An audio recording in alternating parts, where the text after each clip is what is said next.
होता है क्या कि आप जैसे कहे थे कि देवर जी आप अपने पुत्र को फांसी खींच लीजिए, मैं अपने हाथों से अपने पुत्र को फांसी खींच करके मार दिया हूँ भाभी। क्या देवर जी अपने पुत्र को फांसी दे दिए? हाँ भाभी। कई बार ये देवर जी हम कहाँ से मजाक कर ले रहा है?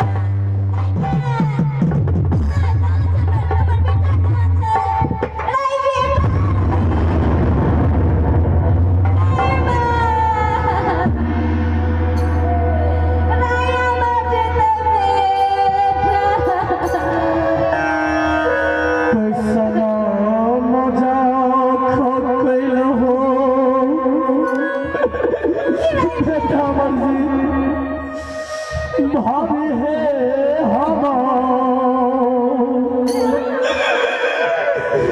जीवन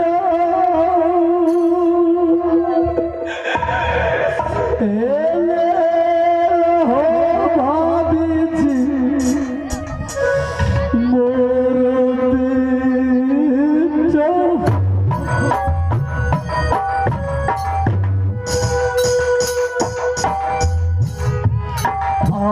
जी मोर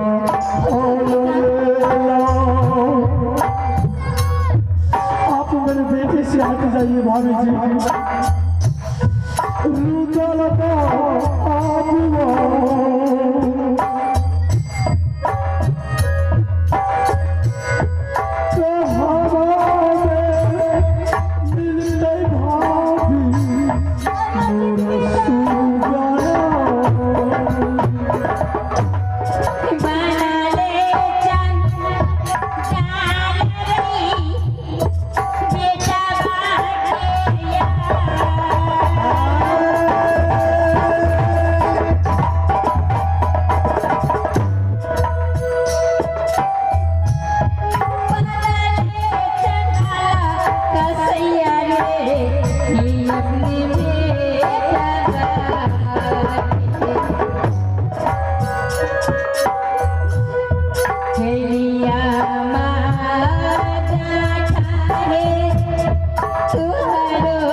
मुझे कफन दे दीजिए, मैं इस राज बाबा में नहीं रहूंगा।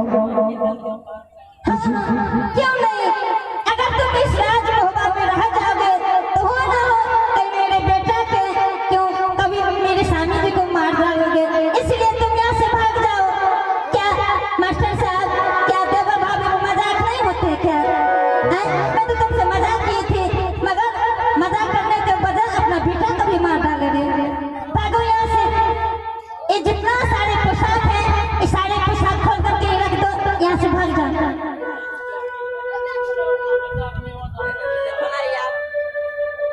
भाभी जी मास्टर साहब जे अपने बेटा के नहीं भेले से हमर कैसे होते? हमरो के साथ से हमरा स्वामी जी का मार नहीं देते, नहीं तो हमरा बेटे का मार डालते। कोना गे बेदर्दी बनलई दुर्गा गे मां, कोना गे बेदर्दी माता गे बनलई भाभी जी।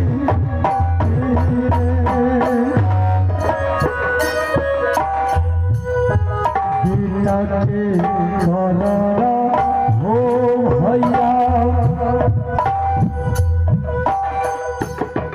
मोहरा हो राज पगला हो कोनी मोरतई बाबू तुलसी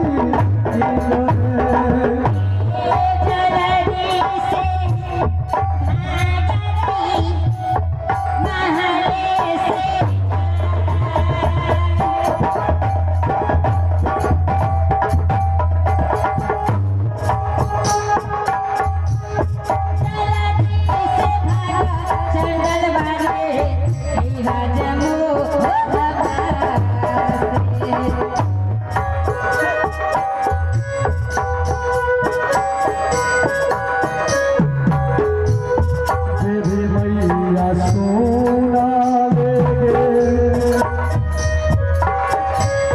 दुर्गा मेरी माँ ये कतेरा जारा रखी है मोरा बेटा देवी मैया सोना लाहे दुर्गा है माँ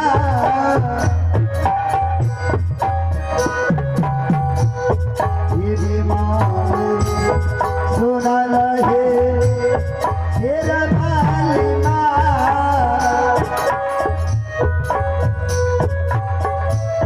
राखी हार करिया है राजा मोहबा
तुम्हारे जो है ना अब बेटा का वध है, वध लग गया है, अब यहाँ से भागो जाओ।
मंगल कर सकते हैं।